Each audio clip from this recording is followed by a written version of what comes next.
Estamos de regreso, son las 8 de la mañana con 5 minutos. Gracias por estarnos sintonizando en este espacio informativo de Primera Plana. Y le agradezco también que haya aceptado venir aquí al estudio al diputado local del partido Morena en el estado, a Juan Carlos Barragán Vélez. Diputado, ¿cómo estás? Buenos días. Muy buenos días, Adán. Me da mucho gusto saludarte y estar aquí con ustedes en Primera Plana.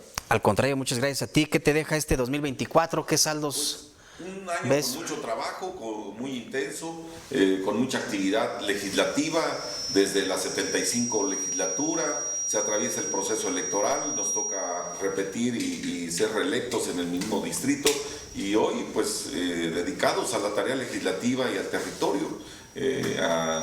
Acabamos de cerrar el primer periodo legislativo de la 76 y nosotros ya hemos logrado colocar 50 iniciativas al interior del propio Congreso. 50 iniciativas en este periodo. En este periodo, en este primer año primer periodo legislativo, 50 iniciativas, de las cuales ya 4 fueron aprobadas, 4 ya fueron aceptadas con dictamen positivo del sí al lugar, porque son reformas constitucionales, y eso nos da mucho gusto. Significa que vamos a tener una legislatura muy productiva. A la fecha llevamos 37 sesiones en el Congreso, y bueno, pues ni siquiera en la 75 tuvimos ese número de sesiones en todo un año legislativo. Es decir, es intenso, porque además pues han venido muchas reformas constitucionales de la Federación que nos han tocado armonizarlas y otras aprobarlas, porque somos parte del constituyente federal, y eso genera pues mucho trabajo. Yo espero que las compañeras y los compañeros diputados en esta legislatura pues se pongan a arrastrar el lápiz y que podamos nosotros construir rápidamente los dictámenes para poder ser aprobadas más iniciativas. La pasada legislatura no era, digamos, tan ágil, no caminaba tan rápido, la veíamos incluso por momentos bastante pausada, aletargada en ocasiones, para atender algunos asuntos relacionados con la tarea legislativa y algunos procedentes incluso del ámbito federal, pero hoy vemos a una legislatura bastante acelerada, me parece, y no sé si en ese aceleramiento se estén perdiendo del análisis minucioso de ciertos temas que ameritan discutirse a profundidad. Hace falta conocimiento de quienes coordinan la Junta de Coordinación Política o de quienes integran la Junta de Coordinación Política, y hace falta ser más institucionales de quien preside la mesa directiva, porque eso es muy importante. No nos podemos nosotros convertir en una oficialía de partes de Casa Michoacán. Sí, tenemos un gran compromiso con la Cuarta Transformación, sí estamos aprobando muy rápido las reformas que se están realizando a nivel federal, pero ese es un compromiso por lo cual la gente votó por nosotros. Pero hay otros temas que no se están analizando de fondo. Tenemos el tema del Tribunal Electoral de Michoacán, que no quisieron entrarle, por ejemplo. Hoy tenemos acéfalas 3 magistraturas en el Tribunal Electoral del Estado de Michoacán y no puede sesionar. Es decir, lo dejamos inoperante ante la falta de determinación por parte de la Junta de Coordinación Política, que luego a veces quisiera evaluarnos los dictámenes o decir que sí y que no puede pasar al Pleno. Y eso no lo podemos permitir. Yo de verdad que hago un llamado respetuoso a los compañeros y compañeras de la Junta de Coordinación Política, pero nosotros no podemos actuar como empleados del Ejecutivo. Nosotros nos podemos coordinar con el Ejecutivo del Estado, pero jamás nos podemos subordinar, porque nosotros ahí representamos al pueblo, no representamos al gobierno del Estado. Ellos tienen que hacer su tarea, que hagan la función que ellos los ha encomendado el pueblo de Michoacán, pero nosotros tenemos una tarea específica, que es defender los intereses del pueblo de Michoacán. Se acaba de integrar el comité de evaluación para filtrar los expedientes de quienes aspiren a ser jueces y magistrados el próximo año en Michoacán, en este proceso que habrá como parte de la reforma judicial a nivel federal. ¿Ves tú condiciones para que efectivamente quienes lleguen a esas posiciones, ya con los trabajos que se están haciendo previos, sean realmente las personas más capacitadas, con mejores aptitudes? Las más idóneas, eso esperamos. Yo confío mucho en la diputada Anabet Franco, confío mucho en el diputado Gutman, que es el diputado de mayoría de Zamora, y también en Vicente Gómez, que había un tema ahí donde se decía que no cumplía el perfil para poder estar en ese comité de parte del Congreso del Estado, del Poder Legislativo, porque él es contador. Pero también la ley y la reforma establece que debe de tener experiencia. Pues qué mejor experiencia que estar en el Congreso y que pues es donde se hacen las leyes, es decir, pues finalmente él no tomará la última decisión, sino será todo el comité en pleno. Para nosotros es muy importante que haya transparencia en la designación de quienes serán los próximos juzgadores en el estado de Michoacán, porque esa es la esencia y el corazón de la reforma al Poder Judicial, y que Michoacán es el primer estado que se logra y que ya tenemos su convocatoria abierta y que los registros iniciarán a partir del día 2 de enero al 22 de enero y que esperemos que quienes se registren reúnan los perfiles que se requieren para poder ser juzgadores en el estado de Michoacán. Aunque en el discurso, diputado, tal vez coincidirás, muchos de los actores políticos y gobernantes en este país han señalado que va a ser un proceso transparente, limpio, que no va a contar con la intromisión de grupos de interés, grupos políticos, pero me parece que la tentación es muy grande para que los partidos políticos quieran meter la mano y el pie y llevar juzgadores a modo. Bueno, pues la oposición señalaba que iba a ser la delincuencia organizada quien iba a poner a los juzgadores. No, va a ser el pueblo de Michoacán y el pueblo de México quienes van a seleccionar a los juzgadores, desde los ministros o ministras de la Suprema Corte hasta el último juez menor aquí en el estado de Michoacán. Es decir, no hay manera. Solamente la movilización del pueblo va a lograr que alguien pueda ser juez, magistrado o ministro de la Suprema Corte. Mira, el tema de la reforma a la Universidad Michoacana de San Nicolás de Hidalgo, provienes de esta casa de estudios. Muchos la califican como una reforma de avanzada, pero también hay quienes han señalado que hay que revisar las leyes secundarias para ver cómo se va a establecer el esquema que permita elegir al rector o a la rectora mediante este proceso de elección donde van a participar estudiantes, administrativos y docentes. ¿Es la reforma que la universidad necesita? ¿Cómo la estás viendo tú? Es una parte de la reforma que la universidad necesita, creo que le hizo falta un poco más. No se desaparece la comisión de rectoría, que es de lo que muchos hubiéramos aspirado a que desapareciera, que fuese más democrático, que quien gane los procesos tenga que ser quien es el rector, quien encabece la rectoría, y que no todavía tenga que pasar por este filtro de la comisión de rectoría. Hizo falta atender todavía el tema de la transparencia del manejo de los recursos públicos y además también el tema de los estudiantes, porque sigue habiendo un pendiente con el tema de las casas del estudiante que tendríamos que no prohibir, sino regular, porque no tienen regulación y tendríamos que regular también esta parte. Creo que es una primera etapa de la reforma universitaria, algo que le hacía falta. Yo reconozco el tema de mis compañeros y compañeras de la Comisión de Puntos Constitucionales que permitieron modificar el dictamen y que no tocaron los intereses de los maestras, maestros y los trabajadores administrativos de la universidad. Al contrario, se protegieron y que contará el tema de las nuevas jubilaciones y pensiones a partir de la publicación de la presente para quienes sean nuevos trabajadores o docentes en la universidad. Eso fue lo más valioso y lo más importante, que se reconozca el trabajo que se ha dado en favor de nuestra Universidad Michoacana de San Nicolás de Hidalgo. Yo reconozco también la buena voluntad de la doctora Yaraví Ávila, quien ha logrado consensos al interior de la universidad para tener esta reforma vigente hoy por hoy, y que, como tú dices, pues hacen falta las reformas secundarias o las leyes secundarias para que podamos darle mayor viabilidad y mayor transparencia en todo lo que se ha aprobado. ¿Y es cierto o solamente retórica que ya no habrá inestabilidad financiera ya con este apartado donde se garantiza que reciba el 4.5% del presupuesto total? Pues no hay dinero que alcance, tendríamos que etiquetarlo al capítulo 1000 o tendríamos que revisar a dónde se irán los recursos públicos, si a infraestructura, a docencia, capacitación o equipamiento, ¿para qué se van a ir los recursos? Siempre va a hacer falta dinero, sobre todo en materia educativa, siempre va a ser la mejor inversión será en educación. No hay dinero que alcance en esta materia, pero ojalá que estos recursos alcancen para poder aperturar más espacios, para poder descentralizar la Universidad Michoacana y que llegue al último rincón del estado de Michoacán, que no solamente se quede aquí en la capital del estado o en algunas sedes del estado de Michoacán, sino que podamos ir más allá y que podamos ir al último rincón de Michoacán para que haya una aula, para que la gente y los jóvenes puedan seguir estudiando y se puedan seguir preparando y darle fortaleza a Michoacán. Déjame regresar un poco a la tarea legislativa, diputado. ¿Qué viene para Juan Carlos Barragán, en el 2025 en materia de presentación de iniciativas de reformas? Tenemos que seguir presentando iniciativas que tengan que ver con los derechos de las mujeres, eliminar todo tipo de violencia hacia las mujeres, hacia los jóvenes, hacia las niñas y niños, porque esa es la única manera de acabar con la inseguridad.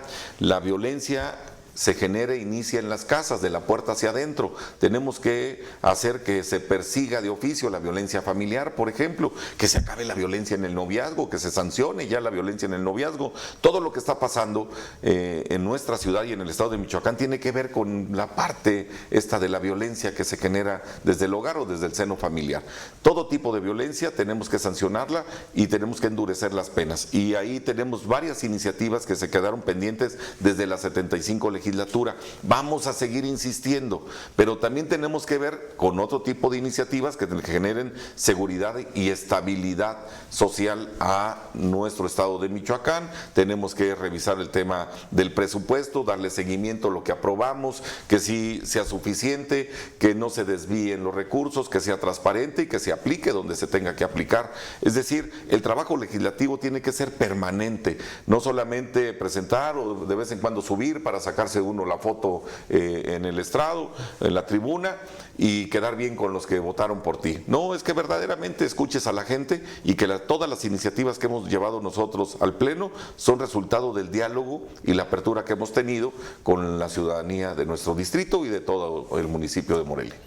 Hablando de mujeres, leí que quieres llevar a Ifigenia Martínez a Letras de Oro al Congreso del Estado. Ya lo logramos, ya fue aprobado. Seguramente solamente tendremos que colocar y afinar la fecha, y con Letras de Oro a la maestra Ifigenia Martínez. Es un parteaguas de la lucha de las mujeres en este país. Es una mujer que logró tener espacios gracias a su trabajo, a su reconocimiento y a su propia lucha, y que le aperturó los espacios también a muchas mujeres más. Es parte de la Cuarta Transformación, ya no está entre nosotros, pero cerró su ciclo de vida siendo presidenta de la Cámara de Diputados y además entregando la banda presidencial. Es una mujer que es reconocida en la Cuarta Transformación y en la sociedad en general, y hoy tendremos ya, ya es una realidad, que vamos a poder colocar con letras doradas el nombre de Ifigenia Martínez en el Congreso del Estado. Hablando de nomenclaturas, ha sido nota nacional que allá en el Estado de México, en Cuautitlán, 3 colonias cambiaron su nombre, les pusieron Cuarta Transformación, ahora se llaman así, y algunas calles llevan nombres o frases de Andrés Manuel López Obrador, como la de me canso ganso y abrazos no balazos. ¿No te Aquí parece hay una colonia que se llama la López Obrador, hay otra que se llama la Rosa de Guadalupe y hay otra que se llama Ciudad Peluche. Pues el ánimo de la gente está. Andrés siempre pidió que no quería reconocimientos, no quería monumentos y no quería esto, pero pues contra el pueblo no puedes hacerlo. El pueblo quiere reconocer el liderazgo y el trabajo de Andrés Manuel, y bueno, pues bienvenidas todas las propuestas. También hay una propuesta de que se puedan colocar con letras de oro, con letras doradas, el nombre de Andrés Manuel López Obrador en el Congreso del Estado, y lo vamos a seguir empujando. Él ya no pertenece a la vida política activa, él ha cumplido con su palabra, está retirado.